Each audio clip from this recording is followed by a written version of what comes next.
ہر شخص دیوانہ ہے علماء دیوبند کا۔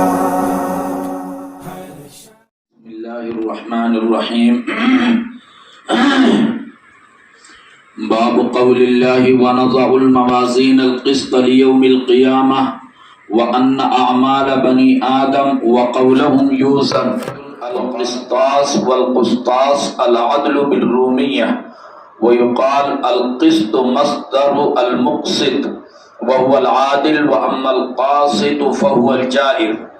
حدثنا أحمد بن أشكاب قال حدثنا محمد بن فضيل عن عمارة بن القعقاع عن أبي زراعة عن أبي هريرة رضي الله تعالى عنه قال قال النبي صلى الله عليه وسلم كلمتان حبيبتان إلى الرحمن خفيفتان على اللسان ثقيلتان في الميزان سبحان الله وبحمده سبحان الله العظيم صدق الله العظيم۔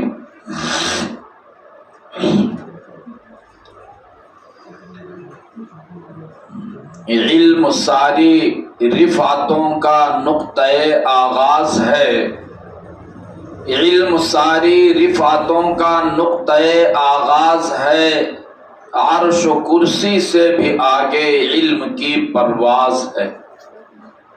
علم نے بزم جہاں میں کیا سے کیا رنگ بھر دیے، علم نے بزم جہاں میں کیا سے کیا رنگ بھر دیے، علم نے قطرے اٹھائے اور دریا کر دیے،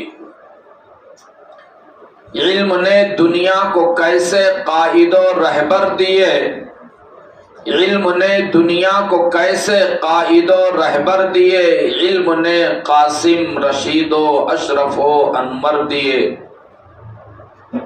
علم کی خاطر مشقت میں سنبھلنا چاہیے، شمع محفل کی طرح ہر دم پگھلنا چاہیے۔ عزیز طالبات، میری ماؤں اور بہنوں، خواتین اسلام،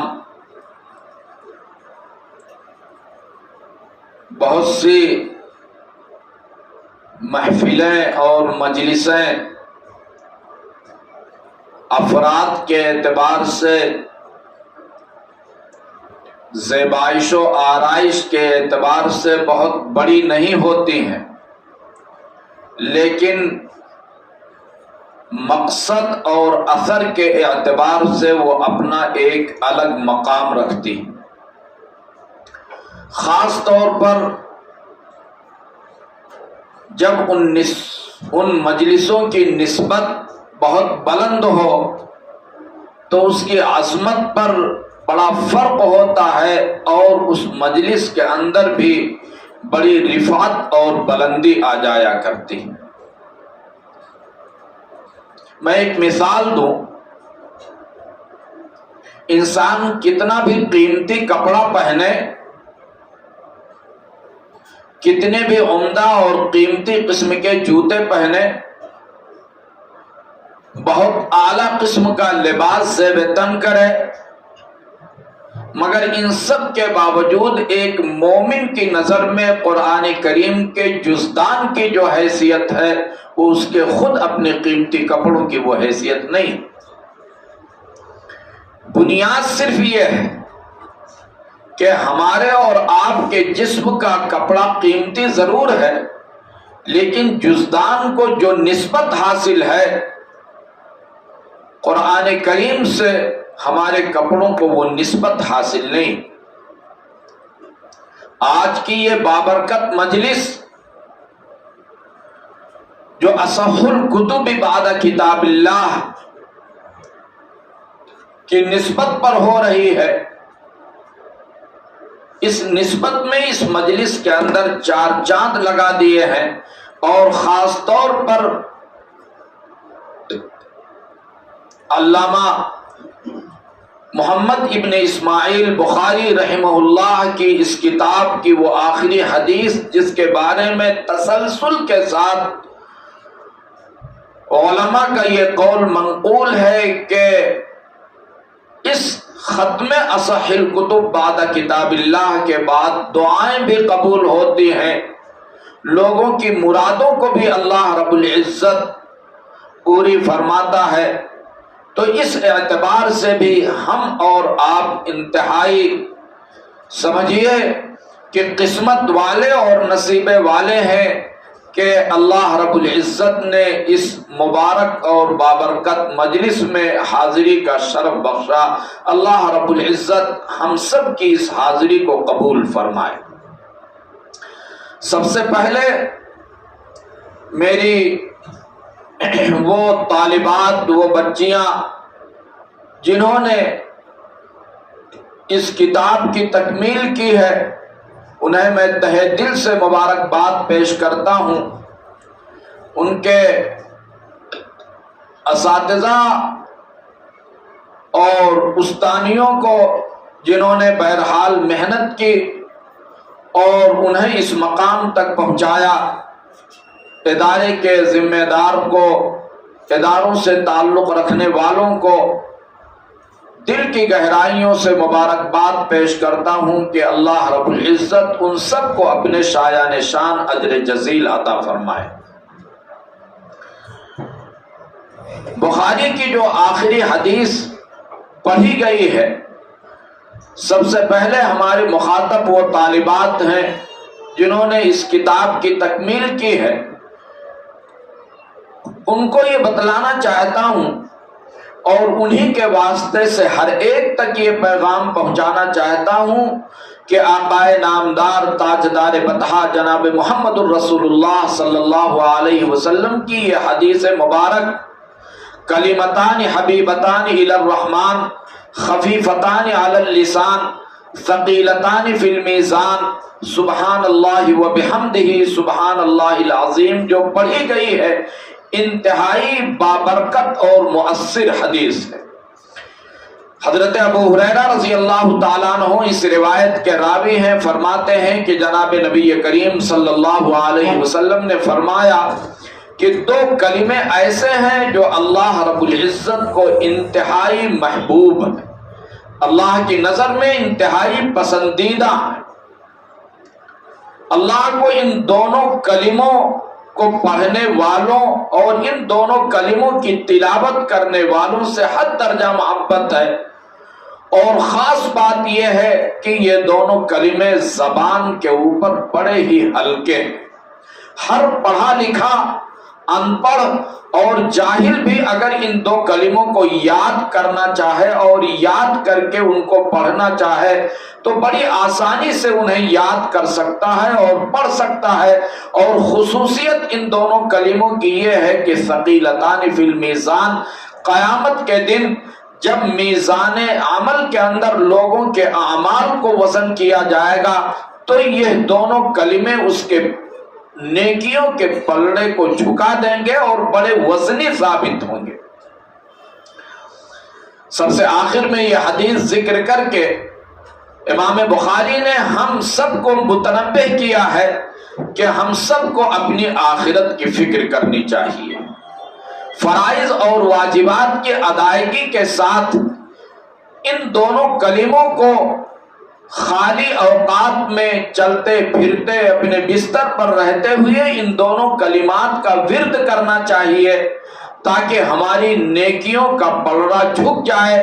ان میں سے ایک کلمہ ہے سبحان اللہ و بحمدہ اور دوسرا کلمہ ہے سبحان اللہ العظیم۔ اس موقع کے اوپر ایک بات ان طالبات سے یہ عرض کر دوں علمی بیان کے طور پر کہ ان دونوں کلموں کو یہ حیثیت کیوں دی گئی اور یہ دونوں کلمے اس اعتبار سے بہت مؤثر کیوں ہیں کہ صرف یہی دونوں کلمے میزان عمل کے اندر بڑے وزن ثابت ہونے والے ہیں۔ تو حضرات محدثین نے یہ ذکر کیا ہے کہ اللہ رب العزت کی جتنی بھی صفات ہیں وہ صفات دو طریقے کی ہیں۔ کچھ صفات اللہ رب العزت کی صفات ثبوتیہ کے قبیل کی ہے اور کچھ صفات صفات سلبیہ کے قبیل کی ہے۔ صفات ثبوتیہ کا مطلب کہ وہ صفتیں اللہ رب العزت کے لیے ثابت ہیں. مثلا اللہ علیم ہے، اللہ خبیر ہے، اللہ قدیر ہے. یہ وہ صفتیں ہیں جو اللہ رب العزت کے لیے ثابت ہیں. اور کچھ صفتیں ایسی ہیں کہ جن سے منزہ اور پاک گرداننا ضروری ہے اللہ رب العزت کو، وہ صفات سلبیہ ہیں. مثلا یہ کہ اللہ رب العزت جسم والا نہیں، ذو جسم نہیں ہے، اللہ رب العزت کسی مکان کے اندر نہیں ہے. یہ صفات سلبیہ کہلاتی ہیں. اور یہ دونوں کلمے اللہ رب العزت کی تمام صفات ثبوتیہ اور صفات سلبیہ کو جامع ہے. چنانچہ لفظ سبحان اللہ یہ صفات سلبیہ کی طرف اشارہ کر رہا ہے، اور بحمدہ اور العظیم کا لفظ یہ صفات ثبوتیہ کی طرف اشارہ کر رہا ہے. تو چونکہ یہ دونوں کلمے صفات ثبوتیہ اور صفات سلبیہ کو عام ہیں، اس لیے اللہ رب العزت کے نزدیک اس کلمے کا پڑھنے والا بہت محبوب ہے. ہمیں اور آپ کو چاہیے کہ اپنی زندگی کے اندر ان کلمات کا ورد کرتے رہیں. جب ہم اپنے بستر کے اوپر سونے کے لیے جائیں تو دنیا بھر کے خیالات ہمارے دماغ کے اندر آتے ہیں. کبھی انسان دنیا کے اندر بے چینی میں گھبراتا اور پریشان ہوتا ہے اور طرح طرح کی باتیں سوچتا رہتا ہے، تو اس کو چاہیے کہ وہ ان کلمات کو پڑھتا رہے. سبحان اللہ و بحمدہ سبحان اللہ العظیم. ایک خاص بات جس کی طرف میں آپ سبھی کو مبارکباد دیتے ہوئے پہنچانا چاہتا ہوں کہ اللہ رب العزت نے ہمیں اور آپ کو علم دین کے ساتھ جوڑا ہے، ایمان کے ساتھ جوڑا ہے. دعا ہے کہ اللہ رب العزت ہم سب کا خاتمہ بھی ایمان پر فرمائے. میری محترم خواتین اسلام، اللہ رب العزت نے آپ کو اس دین کے لیے منتخب کیا ہے. اللہ رب العزت نے جب انسان کو پیدا کیا تو یہ دو جنس بنائی، مرد اور عورت. یہ دو اللہ کی یہ دو جنسیں ہیں، اور یہ دونوں جنسوں کے اندر جہاں جہاں اتحاد ہوگا شریعت کے مطابق تو یہ سمجھیے کہ پورا سماج اور پورا معاشرہ سدھر جائے گا. جناب نبی کریم صلی اللہ علیہ وسلم کا معمول یہ تھا کہ آپ صلی اللہ علیہ وسلم حضرات صحابہ کرام کو تعلیم دیتے تھے. تو جب بعض خواتین نے اس طریقے کی بات کہی کہ اللہ کے رسول ہم تو گھروں کے اندر مشغول رہتے ہیں اور ہمیں آپ کے احادیث سننے کا موقع نہیں ملتا، تو جناب نبی کریم صلی اللہ علیہ وسلم نے حضرات صحابیات رضوان اللہ علیہن کے لیے ایک دن کا انتخاب کیا اور آپ ان کو تعلیم دیا کرتے تھے. اور اس کے بعد علماء نے لکھا کہ ہر انسان کے اندر جو بلندی آتی ہے، جو اس کی بلند کرداری ہوتی ہے، اس کے پیچھے کسی نہ کسی خاتون کا ہاتھ اللہ رب العزت نے رکھ دیا ہے. اس طریقے سے جب ہم اس روشنی میں غور کرتے ہیں تو ہم یہ دیکھتے ہیں کہ آقائے نامدار تاجدار بطحہ جناب محمد الرسول اللہ صلی اللہ علیہ وسلم کے شان مبارک کے اوپر جب نبوت کی اہم ذمہ داری ڈالی گئی اور آپ کے اوپر غار حرا کے اندر پہلی آیات نازل ہوئی، اقرأ بسم ربک الذی خلق خلق الانسان من علق، تو آپ صلی اللہ علیہ وسلم بڑے گھبرائے ہوئے آئے، بہت گھبرائے ہوئے آئے اور فرمایا کہ زملونی زملونی. حضرت خدیجہ سے فرمایا کہ مجھے چادر اڑا دو، مجھے چادر اڑا دو، مجھے تو اپنی جان کا اندیشہ ہے. تو حضرت خدیجہ رضی اللہ تعالیٰ عنہ آپ کو لے کر کے حضرت ورقہ ابن نوفل کے پاس گئی، جن کے پاس اس وقت گویا انجیل کا علم تھا. تو انہوں نے فرمایا کہ اللہ آپ کو رسوا نہیں کرے گا. مجھے اس واقعے کی طرف نہیں جانا ہے، مجھے یہ بتلانا ہے کہ حضرات محدثین اور علماء نے لکھا ہے کہ آپ صلی اللہ علیہ وسلم کی زندگی میں حضرت خدیجہ الکبریٰ رضی اللہ تعالی عنہ جو بعد میں ازواج مطہرات میں بھی شامل ہوئی اور اس طریقے سے ان کا نام نامی سر فہرست آتا ہے، آپ کی زندگی میں ان کا بڑا اہم اور کردار رہا ہے.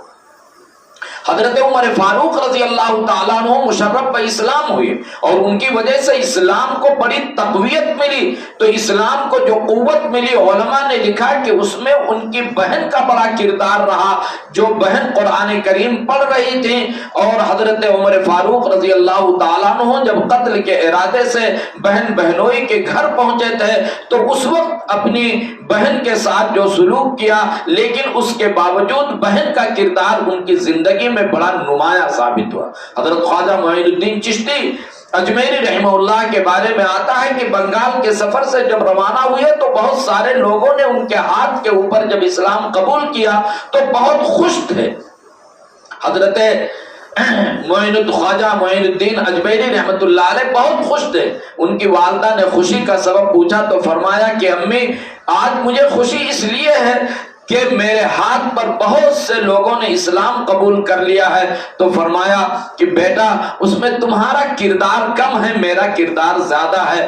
فرمایا کہ والدہ میں یہ سمجھ رہا ہوں مگر میری ماں مجھے بتلا دو کہ آخر کیا وجہ ہے.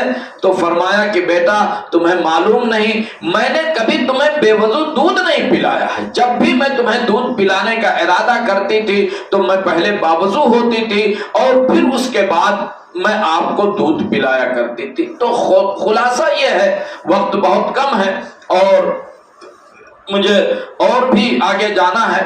فرمایا کہ میں نے تمہیں کبھی بے وضو دودھ نہیں پلایا. تو دیکھیے میری مائیں اور بہنیں اس طریقے کا علم حاصل کر کے اگر اپنے گھروں میں جائیں گی، لوگوں کو دین کی دعوت دیں گی، نماز کی پابندی کریں گی، دینیات اور اسلامیات سے جڑی رہیں گی، تو اللہ رب العزت نہ صرف یہ کہ ان کے اندر خیر و برکت عطا فرمائے گا بلکہ ان کی نسلوں کو بھی اللہ رب العزت دین کے اوپر چلائے گا. ان کی ذات سے دین کے داعی اور مبلغین وجود میں آئیں گے اور وہ ان کے لیے دنیا اور آخرت میں کامیابی اور سرخ روئی کا ذریعہ بنیں گے. اللہ رب العزت ہماری وہ مائیں اور بہنیں جو اس وقت موجود ہیں، اللہ رب العزت ان کو اس کتاب کی برکت سے ان کی زندگیوں میں دین لائے، ان کی نسلوں میں دین لائے، ان کی اولاد میں دین لائے، اور اس طریقے سے اللہ رب العزت ہماری اس حاضری کو ہم سب کے لیے دنیا اور آخرت میں سرخروئی کا ذریعہ بنائے. اللہ رب العزت ہمیں بھی اور آپ کو بھی ان باتوں پر عمل کرنے کی توفیق عطا فرمائے. آمین. وآخر دعوانا الحمدللہ رب العالمین.